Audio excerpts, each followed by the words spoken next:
Voy a pedirle que busques en su Biblia la primera carta de Pedro.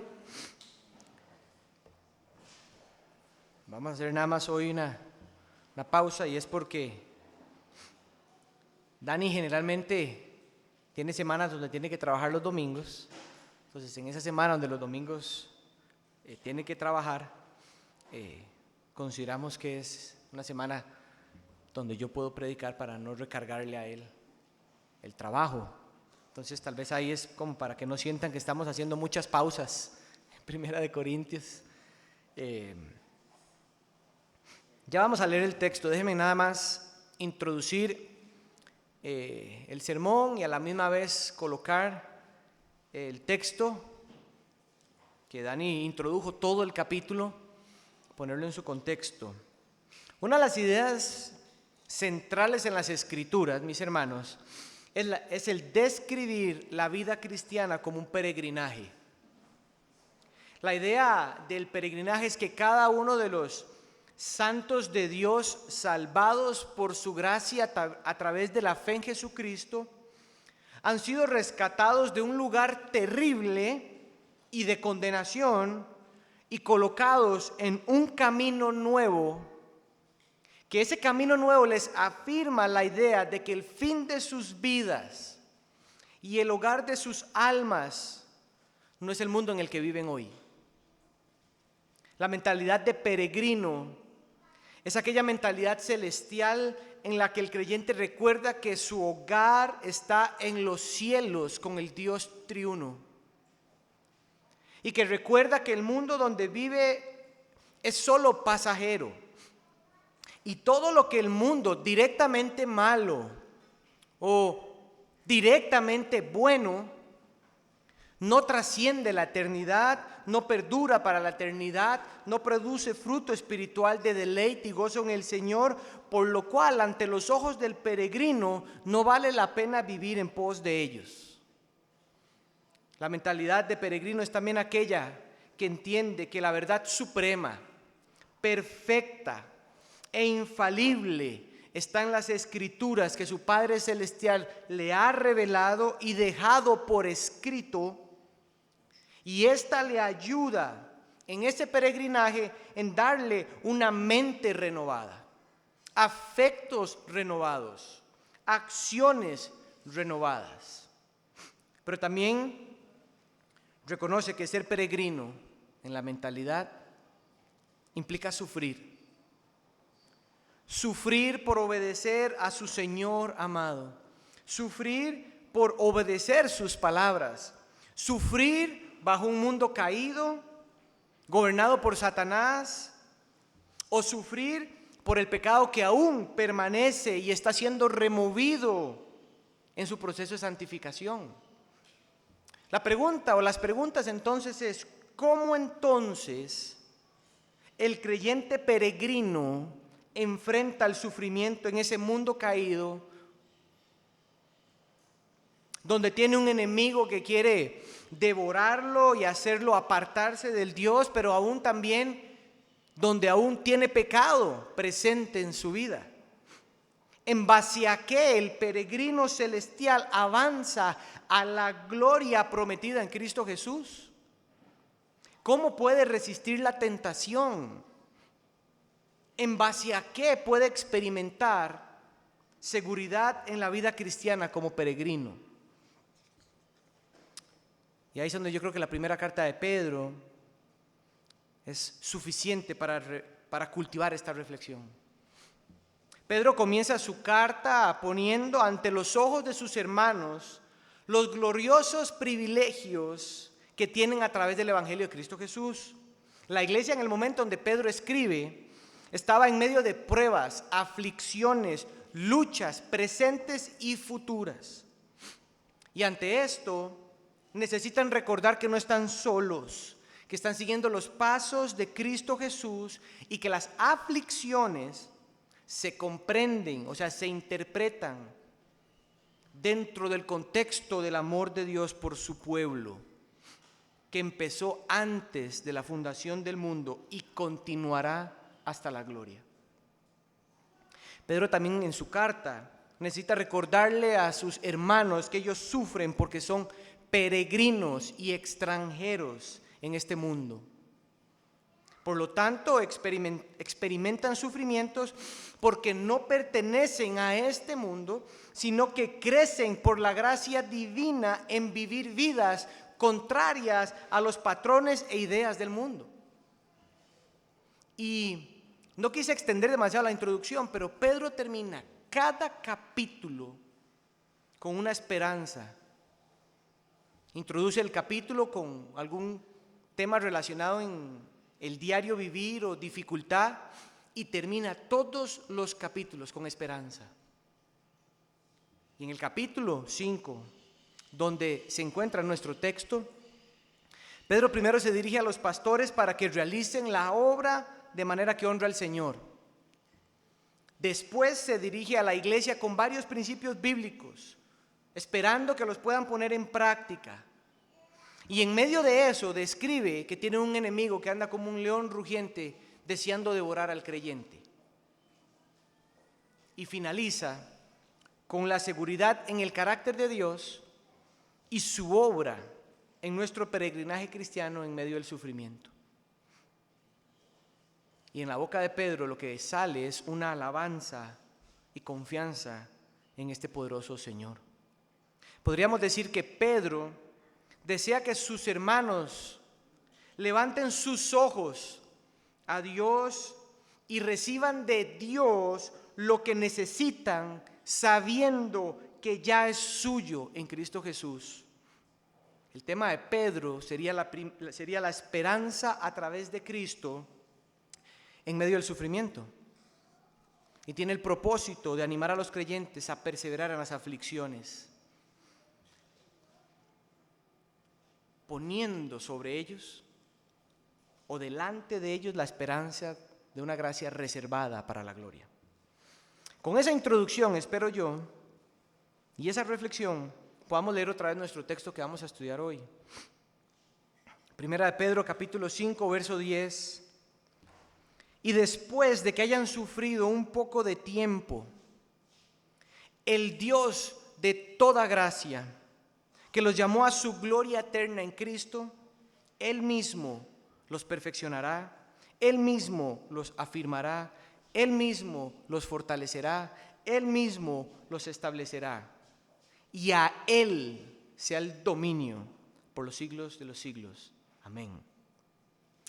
La idea de este texto se las presento esta mañana como el carácter de Dios y su obra son la seguridad en el peregrinaje de la vida cristiana. El carácter de Dios y su obra son la seguridad en el peregrinaje de la vida cristiana. El cristiano no tiene fuera de Dios nada de seguridad.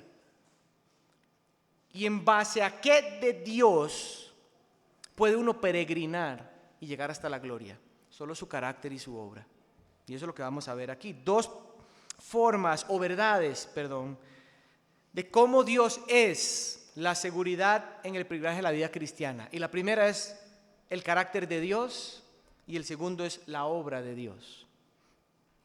En el verso 10 y el verso 11 es donde nos encontramos el carácter de Dios siendo la seguridad del peregrinaje en la vida cristiana. Vean el verso 10. Después de que hayan sufrido un poco de tiempo, el Dios de toda gracia. Ahí está algo acerca de Dios que Pedro quiere que sus hermanos abracen y crean. Ahora el verso 11. A ese Dios de gracia sea Él, ahora está aquí la descripción del carácter, el dominio por los siglos de los siglos. Si hay algo que Pedro desea dejar firme en los corazones de sus hermanos y en los de nosotros, mis hermanos, es que el carácter de Dios es el que afirma nuestros corazones en el camino cristiano que Dios ha puesto delante de nosotros. Es que no se puede perseverar, no se puede crecer en conocer a Dios, no se puede crecer en un deleite en Él, no se puede si no se conoce su carácter. Es de suma riqueza espiritual para el corazón del cristiano fiel conocer y seguir conociendo el carácter de su Dios. Y este texto nos presenta dos expresiones del carácter de Dios. El primero es que Pedro describe a Dios como Dios de toda gracia, ahí en el verso 10, la segunda parte. No hay otra mención en el Nuevo Testamento de Dios de esta manera. Efectivamente, la gracia es un atributo de Dios que está junto a su misericordia o su compasión. La pregunta es, ¿qué es lo que quiere Pedro decir acerca de Dios cuando lo describe de esta manera? ¿Qué es lo que Pedro quiere que nosotros entendamos de Dios cuando lo describe de esta manera? Bueno, la idea de que Dios es Dios de toda gracia es que Él es la fuente, Él es el poseedor, Él es el dador de toda gracia para el peregrinaje de la vida cristiana. Él es la fuente, el poseedor y el dador de la gracia. Entonces, mientras yo pensaba, yo decía, bueno, ¿cómo podemos definir gracia? Y me topé con una definición de un puritano, Thomas Watson, en su obra que se llama The Body of Divinity. Él escribe la gracia de esta manera y va a estar ahí atrás. La gracia, dice Thomas Watson, es el libre favor y amor inmerecido de Dios por el cual Él justifica, santifica, adopta y glorifica a todos los pecadores que Él escogió. Es como un anillo de oro en un mendigo, dice Watson. La gracia es algo inmerecido que Dios le da al pecador, donde Dios lo hace libre. Nadie mueve su corazón. Él libremente lo da y en base a su amor. Y en esa gracia Él justifica, santifica, adopta, glorifica. Entonces Watson dice, claro, esto es como un anillo de oro a un mendigo, completamente inmerecido. Es completamente fuera de otro mundo. Nuestro Dios es la fuente, poseedor y dador de esa gracia. Pedro alrededor de 10 veces en su carta menciona la idea de la gracia. Déjenme mencionárselas. En el capítulo 1, en el verso 2, 10 y 13, Pedro habla de la gracia. En el capítulo 2, versículos 19 y 20, habla de la gracia. En el capítulo 3, versículo 7, habla de la gracia. En el capítulo 4, versículo 10, habla de la gracia. En el capítulo 5, versos 5, 10 y 12, habla de la gracia. Como para que quede claro que Pedro visualiza, entiende para él que la vida cristiana en medio del sufrimiento, la perseverancia, el deseo y fruto de una vida santa, el crecimiento en el conocimiento de Dios, el deleite y la devoción al Señor, solo puede ser a través de la gracia de Dios. No hay otra forma. Los puritanos veían la gracia de Dios de 4 expresiones o en 4 expresiones. Llamaban la gracia electiva. Dios nos escogió por pura gracia, según Efesios 1:4. Pero no solo es una gracia electiva, este Dios de toda gracia también tiene una gracia regeneradora, porque Dios nos dio vida cuando estábamos muertos, dice Efesios 2:5. Pero no es solo electiva, regeneradora, sino que también es una gracia sustentadora. Dios nos mantiene firmes y nos sustenta con todo lo que se necesita para el sufrimiento, según 2 Corintios 12:9. Y ellos decían, si eso es así, entonces Dios tiene una gracia glorificadora. Dios nos lleva seguros hasta su gloria eterna. Iglesia, nuestro Dios es el poseedor de la gracia. Lo que esto apunta es que no hay otra fuente para nuestra vida fuera de Él. Además, es el dador de toda gracia. Lo que eso quiere decir es que su gracia, que es transformadora, habilitadora, sustentadora, por su Espíritu Santo, le concede al creyente el carácter que necesita en los momentos más complejos y duros, en los que usted y yo no nos imaginamos que podamos estar, en ese momento el Señor con su gracia la derrama con su Espíritu para que nos sustente, nos habilite, nos transforme, nos dé pensamientos que solo pueden venir de Él. En esos momentos donde somos tentados a olvidar sus promesas y verdad de la Escritura.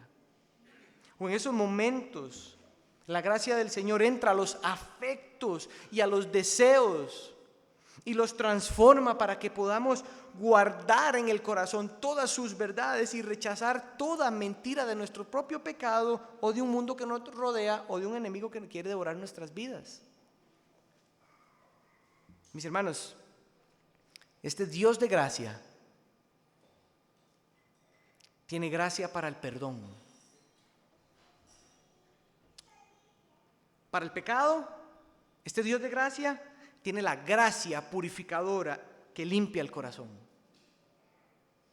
Para la enfermedad, este Dios de toda gracia tiene la gracia de la sanidad. Para el sufrimiento, Él tiene la gracia de su presencia confortadora y sus preciosas promesas. Para la preocupación, este Dios de gracia tiene toda la gracia de la paz que sobrepasa todo entendimiento. Él tiene gracia suficiente y más que suficiente para toda necesidad. Hay un texto en 2 Corintios, en el capítulo 9, verso 8, que dice así, va a estar ahí atrás. Y Dios puede hacer que toda gracia abunde para ustedes, a fin de que teniendo siempre todo lo suficiente en todas las cosas, abunden para toda buena obra. Nuestro Dios tiene sobreabundante gracia para sus hijos. El hecho de que nuestro Dios nos haya llamado es una prueba de su gracia. Y la suficiente gracia de nuestro Dios de toda gracia nos asegura que nos va a dar todo lo que necesitemos para vivir como peregrinos hasta que lleguemos a la gloria con deleite y devoción a Él. Esta verdad de Dios de toda gracia es algo que yo le pido al Señor que imprima en nuestras almas. Piénsenlo. Piensa en tu propio peregrinaje. Mis hermanos, en nuestro peregrinaje, que si usted está aquí, significa que no se ha acabado, se puede acabar hoy. Y si mañana usted se levanta, significa que mañana es un día para seguir peregrinando. Y en ese peregrinaje donde enfrentamos sufrimientos,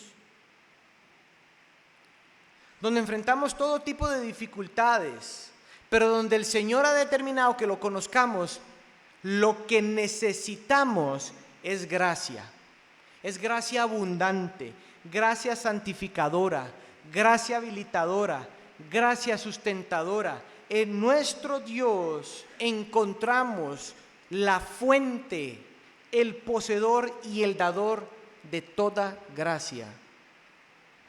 Un puritano dijo, la gracia en el alma es la señal de la elección, el preludio de la gloria. Entonces Pedro describe a Dios de toda gracia, pero después lo describe como un Dios soberano. En el verso 11 de nuestro texto, Pedro termina con una doxología, pero la palabra dominio, a Él sea el dominio, la palabra dominio expresa soberanía, control, poder, fortaleza, imperio. Describe el poder de Dios para dirigir, determinar o gobernar las cosas, eventos, vidas, situaciones conforme a sus propósitos divinos, según su infinita sabiduría, sin necesidad de pedir permiso o aprobación de alguien. Ese es el Dios a quien Pedro dice, a Él sea el dominio. Para Pedro, la gracia es central, pero aún es mejor cuando en la mente del creyente, en el corazón, se afirma a Dios como Dios de toda gracia y un Dios soberano. Porque le recuerda al creyente que su vida no carece de sentido, que su vida no carece de propósito. Mis hermanos, en medio del sufrimiento, o en momentos donde hay necesidad de sabiduría, en los momentos de tentación, en los momentos de lucha y muchos otros, la verdad que sostiene nuestras mentes y corazones para interpretar eso que estamos viviendo bíblicamente, fielmente al Señor, es entender que Él es un Dios soberano, es entender su soberanía. Todo lo que Dios permite en el peregrinaje es conforme a su infinita gracia e infinita sabiduría. Pedro lo sabe. Y yo pienso en algunas preguntas aplicadas en cuanto a los momentos de tentación, dificultad, sufrimiento, donde estamos tratando de interpretar bíblicamente lo que está sucediendo y lo primero que viene es, eres soberano, Señor. Eres soberano, eres un Dios de gracia. La pregunta que muchos de nosotros y nuestro corazón aún en un proceso de santificación sale, es la pregunta que usted ya sabe cuál haría. ¿Por qué? Pero yo quiero por lo menos hacernos reflexionar en varias formas de cómo podemos pensar en esos momentos de una forma distinta. Una forma distinta de interpretar ese momento a la luz de la verdad del carácter de Dios como soberano y lleno de gracia. Una de las preguntas que uno puede hacerse es: Señor, ¿qué hay en mi alma o en mi mente que a través de tu soberanía y tu providencia en este momento de mi vida o situación quieres mostrarme para yo crecer en dependencia tuya? Mis hermanos, para enfrentar las dificultades necesitamos meditar en el carácter de Dios. Una mente que responde rápidamente al por qué cuando cosas suceden tiene dos opciones: o es una mente que se está dando cuenta, que está aprendiendo a crecer en eso, o es una mente que no se cultiva en el Señor. Pero una mente que se detiene, no se detiene en sentir, usted está sintiendo, pero se detiene un momento y dice: Señor, en este momento de mi vida, en esta situación que tú has permitido, que tú has traído, hazme ver que hay en mi alma y en mi corazón que me estás mostrando para crecer y depender de ti. ¿De qué me estás librando, Señor, que no me estoy dando cuenta? ¿Qué estás poniendo en orden en mi corazón, Señor? ¿Qué mentira o idea falsa me estás arrancando? ¿Y qué verdad celestial y pensamiento santo estás cultivando en mi corazón en este momento? ¿Cómo quieres, Señor, que yo te conozca más? ¿O cómo quieres, Señor, que te conozca de una manera distinta? Mis hermanos, nuestro Dios es sublime en poder y autoridad, como también es sublime en toda gracia salvadora y sustentador de nuestras almas en cada etapa. Thomas Watson, otra vez, él dijo en su libro: la gracia es en el alma del creyente como el oro en el horno. El fuego no la consume, la purifica. La gracia hace que el cristiano sea cada vez más experiencial con su Señor soberano y lleno de toda gracia. Y yo sé que la expresión experiencial es rara por el contexto tan desordenado que tenemos, pero piensa en la Biblia: ¿cuántos llamados a experimentar afectos por Dios correctos hay dentro de la Biblia? ¿Y cuántos llamados a pensar hay en la Biblia? Llamados a gozarse, a regocijarse, a deleitarse, a disfrutarlo. Hay llamados excesivos en la Biblia para que el creyente entienda que su Señor le ha dado una gracia divina en su corazón, que se va a ir puliendo en Él para hacerlo conocerlo a Él mejor. Ese es el carácter de Dios, un Dios soberano y un Dios lleno de gracia. La obra de Dios entonces es lo que Pedro ahora quiere dejar claro al creyente como la seguridad de su peregrinaje cristiano. Esa es la segunda idea. Vean otra vez el verso 10. Después de que hayan sufrido un poco de tiempo, el Dios de toda gracia, que los llamó a su gloria eterna en Cristo Jesús, Él mismo los perfeccionará, afirmará, fortalecerá y establecerá. Pedro menciona dos obras de Dios aquí, pero antes describe o pone en contexto donde muchas veces tiene profundo valor para el alma del cristiano ver esa obra de Dios. Y la expresión es, y después de que hayan sufrido un poco de tiempo. La idea que Pedro estaba diciendo aquí es esta: Dios permite y utiliza el sufrimiento. Ese es el mejor entendimiento de este inicio de texto.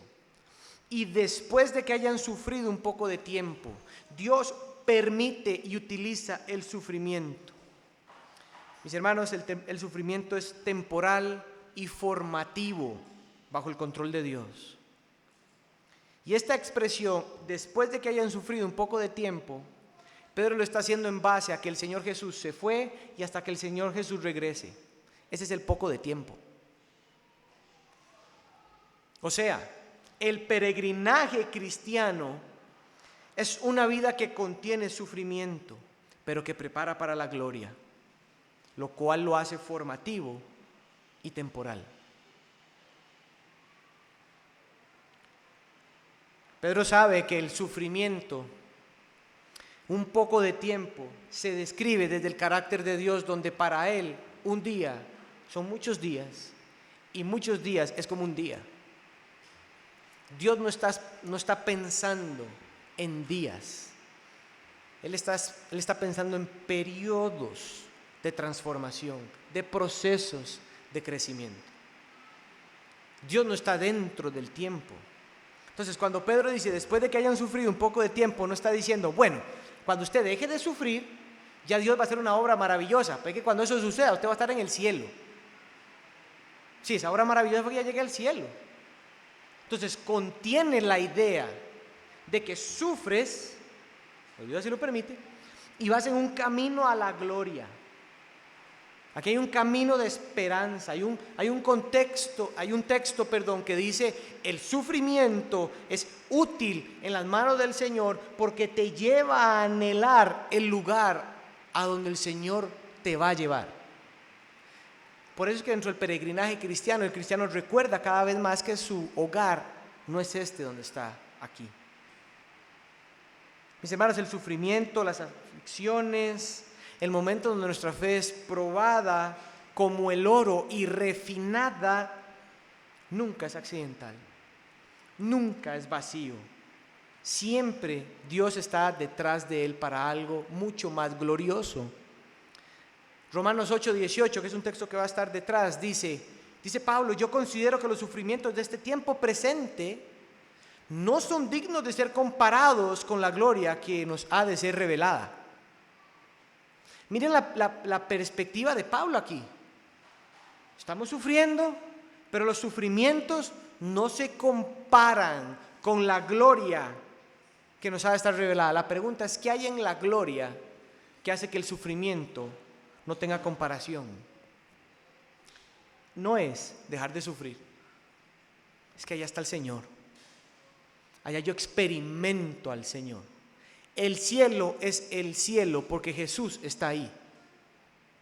Eso es lo que hace bello la eternidad.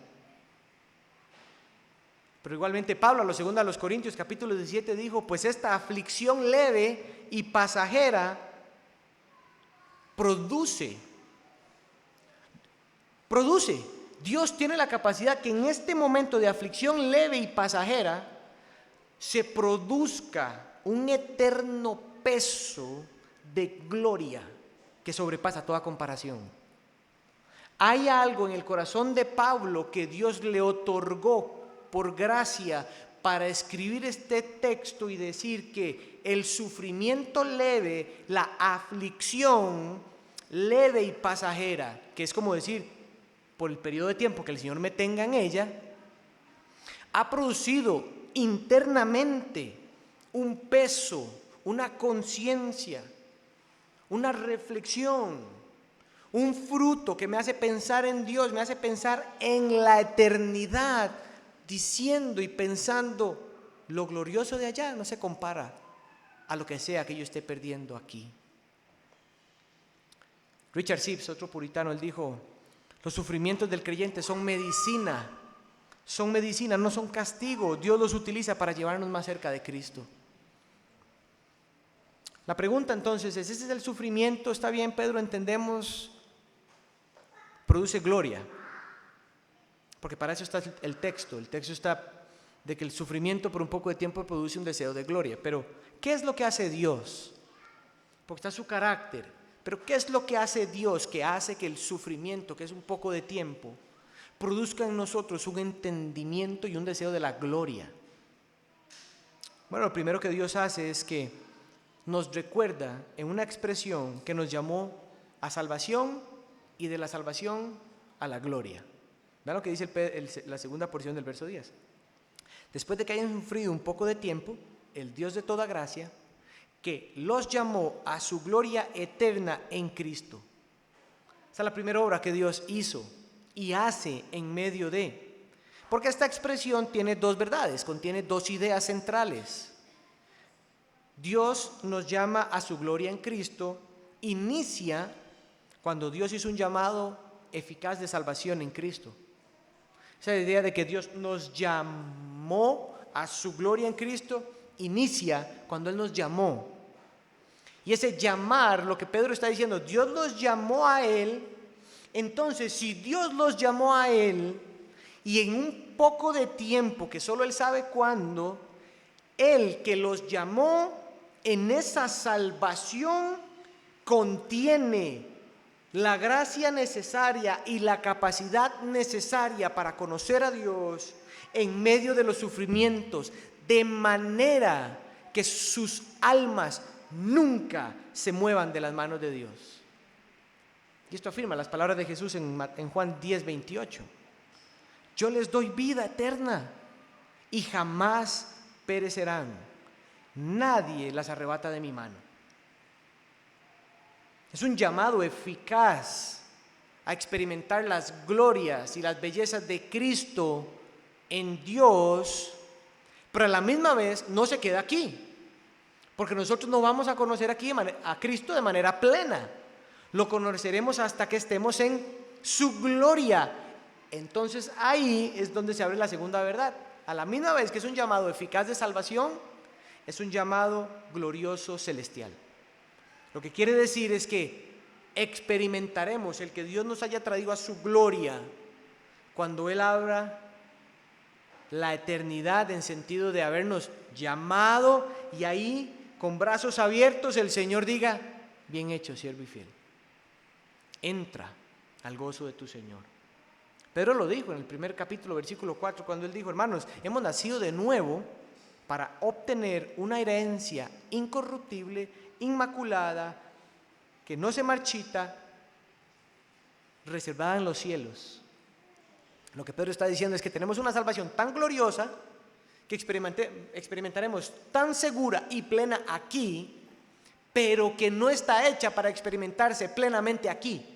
Está hecha para experimentarse de manera gloriosa, y como está en la gloria, sepan algo, esa salvación no se marchita, no se corrompe, no se echa a perder, permanece intacta aquí y allá, pero está reservada para experimentarse allá de manera plena. La obra de salvación que Dios realizó con autoridad y poder por su Espíritu, cuando el Evangelio abrió nuestros ojos del corazón y nos hizo conocer las bellezas de Dios reveladas en Cristo, es capaz de sostenernos de inicio a fin. Mis hermanos, afirmemos nuestros corazones en el carácter de nuestro Dios y en su obra. Piénsenlo de esta manera. A partir de Romanos 8:32, Dios, que no negó ni a su propio Hijo, Él nos dará con Él todas las cosas. Dios no negó ni a su propio Hijo. ¿Qué nos va a negar Dios a nosotros en el sentido de la eternidad, en sentido de salvación, en sentido de seguridad, en el sentido de estar peregrinando hacia la gloria y la necesidad de poner nuestros ojos en Él y no ser tomados y dominados por las aflicciones? ¿Qué no nos va a dar Él que no sea suficiente para cada momento? ¿Y saben qué es lo más hermoso? Que Dios no entrega su gracia de la misma manera a todos. Amorosamente, como un padre, Él conoce a cada uno de sus hijos, y a cada uno de sus hijos Él va dándole la gracia que necesitan.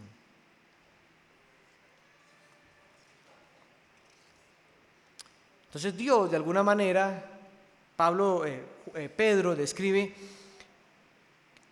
que la obra de Dios, en la cual podemos afirmar nuestras almas en la seguridad, es que Él nos llamó en Cristo y nos lleva a la gloria con Cristo. Pero la segunda obra que Pedro hace es que Dios forma carácter para la eternidad. Lo que eso quiere decir es que de alguna manera experimentamos un carácter que vamos a tener consumado allá, pero que se forma aquí. Para disfrutar del carácter que vamos a tener allá, lo vamos a cultivar aquí. Y eso es lo que Pedro dice. Él mismo los perfeccionará. La palabra perfeccionar no es aquí hacer perfecto. Otra traducción dice restaurar. La idea es de equipar, encajar, ajustar. La palabra se utiliza en Mateo 4:4 cuando los discípulos están remendando las redes y viene Jesús y los llama, y ellos estaban remendando las redes, estaban haciendo que las redes que tenían probablemente un hueco, encajaran, las equiparan, las ajustaran para que cumplan lo que están llamadas a hacer. Eso es lo que Dios hace con nosotros. Nuestro Dios, en medio del peregrinaje, Él toma nuestras vidas y las va restaurando en su gracia a través de su palabra. Y Él sabe lo que cada uno de sus hijos necesita restaurar en sus almas para que funcione conforme al diseño que Él otorgó en esa salvación que le dio en Cristo Jesús. Él restaura. Él nos ve con un hueco y restaura con sus manos. Él entra y comienza a hacer la obra que se necesita para que el creyente, mientras va caminando, pueda experimentar, conocerlo a Él profundamente, de manera que experimenta en su mente y en su corazón lo que es vivir junto a Dios, pero anhela llegar a la gloria. Hebreos 13:21, hablando de Dios, el escritor dice: Él los haga aptos en toda buena obra para hacer su voluntad, obrando Él en nosotros lo que es agradable delante de Él en Jesucristo. Lo interesante de perfeccionar, afirmar, fortalecer y establecer, mis hermanos, es que son tres verbos, que se me va a salir ahí el tecnicismo, pero son tres verbos activos, futuros, continuos. Lo que eso quiere decir es que activos es que Dios es el sujeto que está haciendo la acción. El creyente es el que recibe pasivamente la obra de Dios en él. Es activo porque Dios la hace, es futuro porque no se queda aquí, va hasta un final, y es continuo porque Dios nunca descansa. Dios activamente, continuamente, futuro, hace una obra de restaurar, de perfeccionar el alma del creyente hasta llevarlo a la gloria. Y la forma como eso se entiende es que Él obra en nosotros todo lo que Él determina que se necesita según su voluntad para hacer su gloria, para hacer lo que se necesita. Y a veces lo que se necesita en esa restauración es simplemente no perder la fe, simplemente no perder la cabeza. No es que Dios perfecciona para que usted sirva y en medio del sufrimiento usted tiene que andar sirviendo. Entonces, no necesariamente es eso. Ese puede ser simplemente remendar mientras estás quedito. Y el Señor, como un pastor, restaura el alma. Pero perfecciona, el segundo verbo es que nos afirma o nos afianza. Esta es una de las palabras más complejas, pero yo estoy convencido que lo que quiere decir Pablo es que Dios afirma con firmeza doctrinal y espiritual en medio del sufrimiento. Lo que Dios tiene mientras restaura el alma y afirma es que Dios quiere que los creyentes sean fortalecidos por su gracia en la fe, en el entendimiento de Dios, en las verdades que contienen las Escrituras, para que cuando experimentan o venga a ellos o vean a otros, tengan el entendimiento de Dios, de las palabras de Dios que afirman sus vidas, sus pies. Dios, a través del peregrinaje sufrido, nos hace crecer en su palabra para un entendimiento y un conocimiento de Él, que trae convicción en ese momento donde ves al creyente, estás ahí y hay algo en tu alma que te convence a no irte a otro lado, o te concede una devoción a Él que gente alrededor está simplemente pensando cómo es posible que no haya negado la fe. Él te afirma con una fortaleza que los incrédulos simplemente creen que estás en abnegación. Terrible cuando un cristiano escucha a un creyente firme y le dice: oye, yo creo que el hermano está negando el dolor. Es una firmeza que nadie externamente muchas veces puede concebir cómo se ve, pero quien es fortalecido sabe cómo se experimenta. Es un celo santo por Dios que te lleva simplemente a tener temor de abrir tu boca y pecar contra Él, y prefieres quedarte callado en silencio esperando que Él haga la obra. Dice el Salmo 119, versos 50 y 71, dice: este es mi consuelo en la aflicción, que tu palabra me ha vivificado. Mi consuelo en la aflicción es que tu palabra me da vida, que tu palabra abra lo más interno de mi corazón y renueva lo que estaba deteriorado o perdido. Vean lo que le está diciendo: este es mi consuelo en la aflicción. Ese hombre está viendo la aflicción como nunca. Él está diciendo: en la aflicción lo que yo disfruté es que tu palabra me da lo que yo no tengo. Tu palabra me capacita para entender lo que no entiendo. Me protege el corazón de lo que yo no tengo la capacidad de protegerlo. No soy yo. No es alguien fuera de mí como un ser creado, es tu palabra me vivifica. En el verso 71 él dice: bueno es para mí ser afligido. ¿Vieron? Hermano, bueno es para nosotros ser afligidos, para que aprenda tus estatutos. Y aquí el aprender no es como para que yo me dé cuenta que eran verdad. Es que yo vi bueno, dice el salmista, que a través de la aflicción produjiste en mí un entendimiento y una sed de que tus palabras son dignas de ser guardadas hasta que yo llegue a la gloria y ya no las necesite más, porque te voy a ver cara a cara. En la aflicción, mis hermanos, lo que se necesita es que el Señor nos haga fuertes en la fe. Y eso solo viene por su palabra.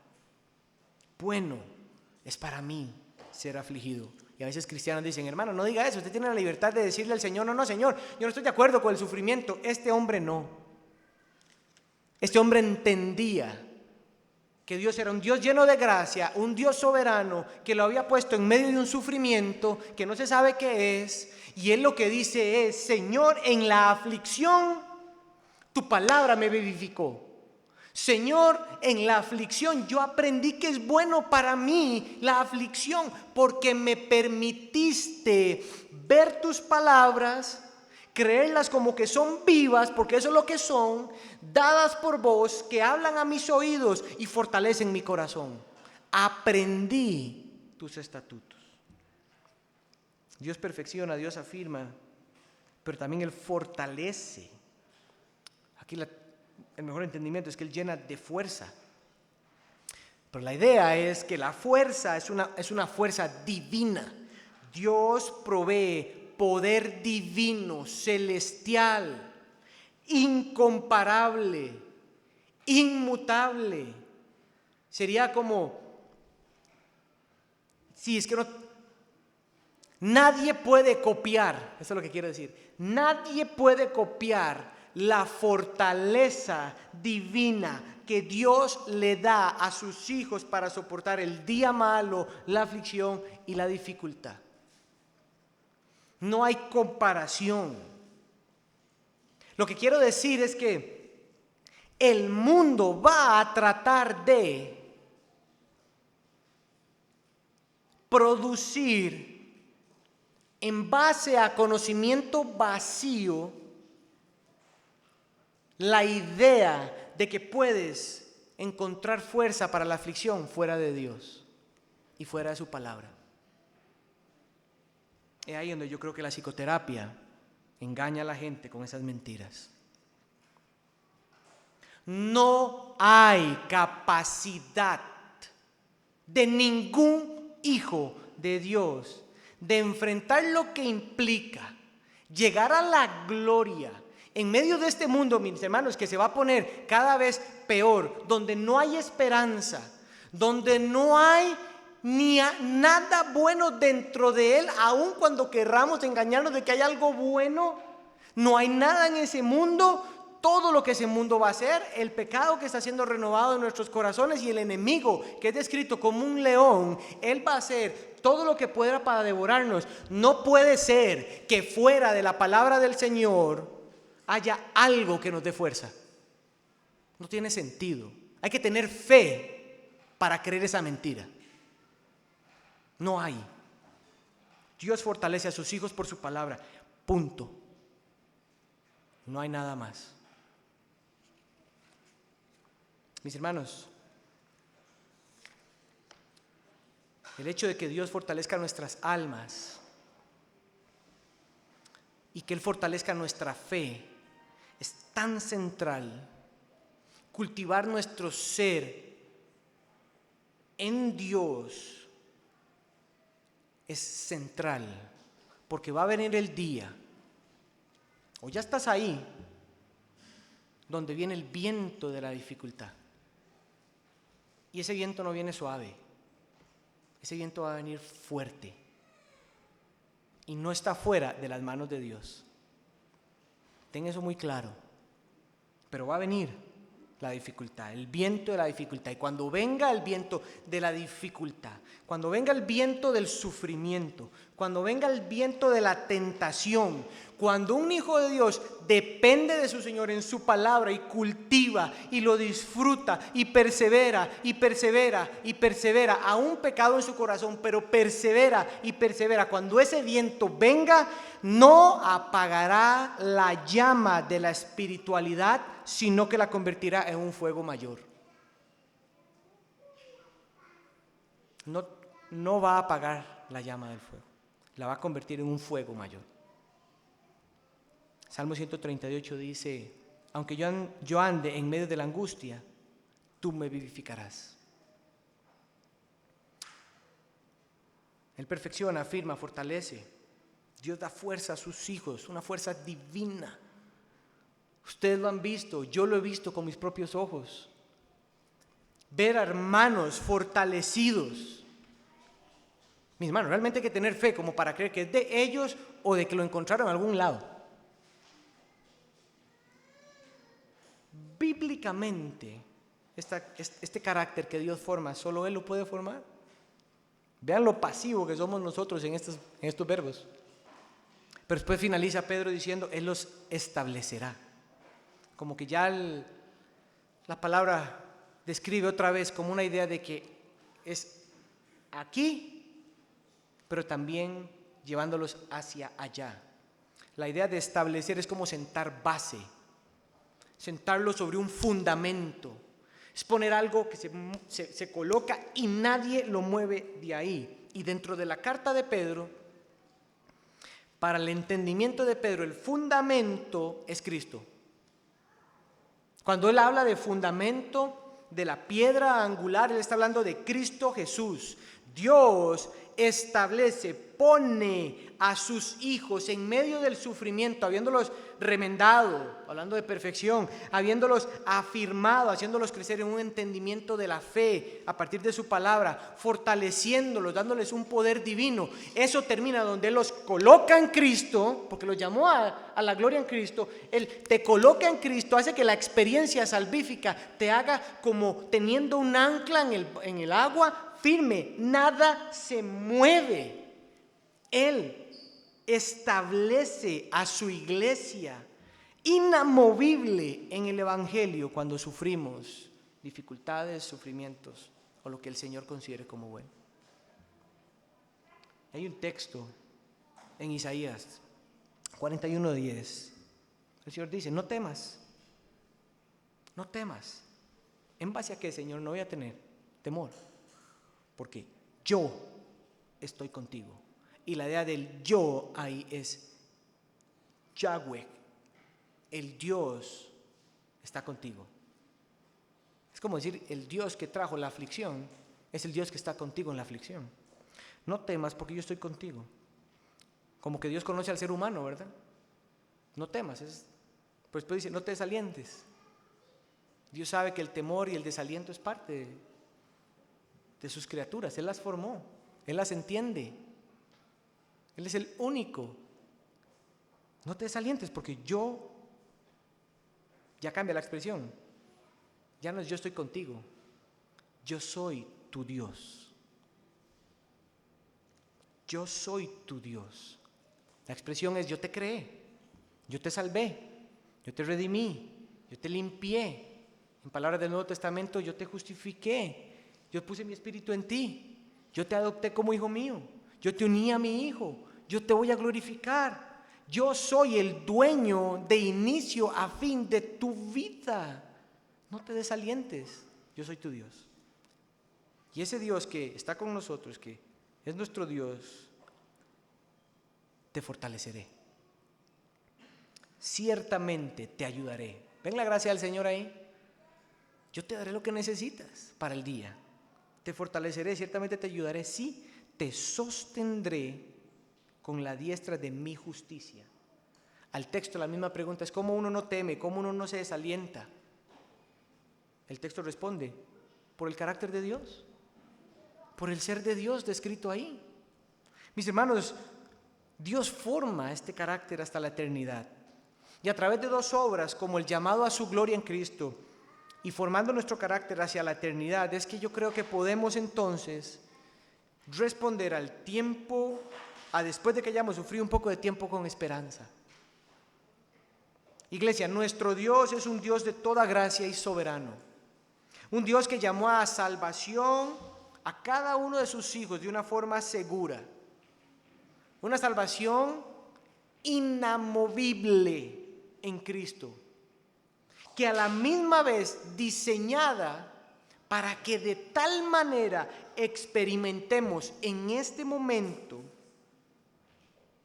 los frutos y la mentalidad de desear llegar a la gloria con Él. Es recordar aquel texto cuando Jesús le dijo a sus discípulos: yo me voy a ir a preparar hogar por ustedes, porque mi papá tiene muchas moradas, y después yo voy a venir y los voy a llevar a ustedes conmigo. El peregrino nunca olvida ese texto. Señor, tú no te has ido, tú regresarás, y mientras regresas, Tu palabra me muestra que tú estás sentado en gloria. Regresa. Y no es para sufrir o dejar de sufrir. Es que, Señor, yo quiero experimentarte. El sabor, Señor, que me has dado aquí, en medio de este peregrinaje, en estos 50 años, en estos 10 años, en este año, lo que me has dado, Señor, de conocerte, experimentarte, saber cómo eres, entender cómo piensas, experimentar cómo sientes, ver cómo obras. Señor, eso, yo lo quiero experimentar ya contigo de una manera plena, Señor. Pero es un Dios también que realiza una obra poderosa de perfeccionarnos, afirmarnos, fortalecernos y establecernos.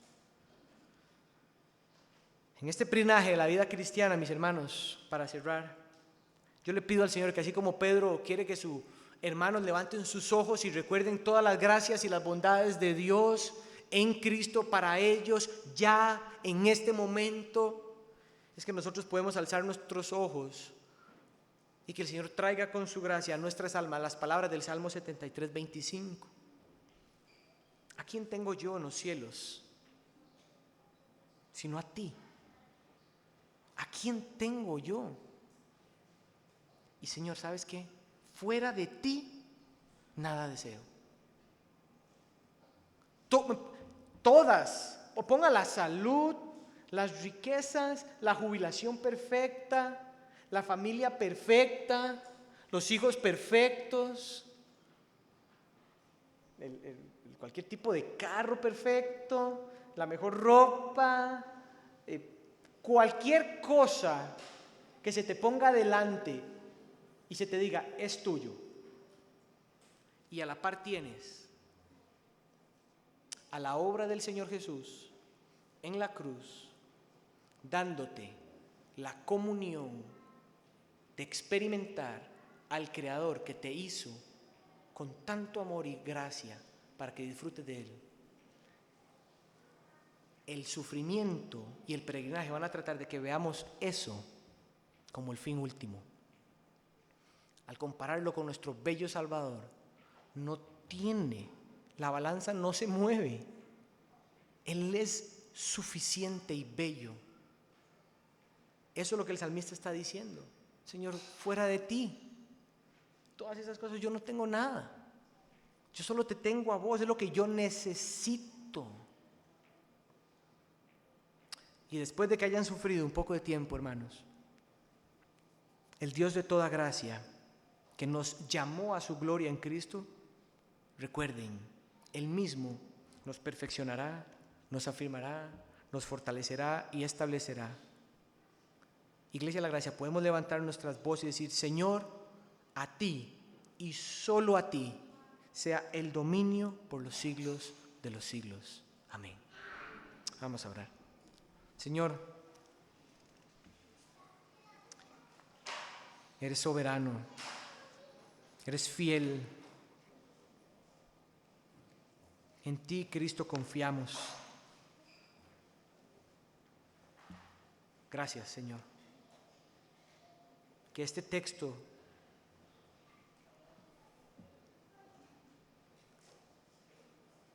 llegue a nuestros corazones y tu Espíritu Santo haga en nuestros corazones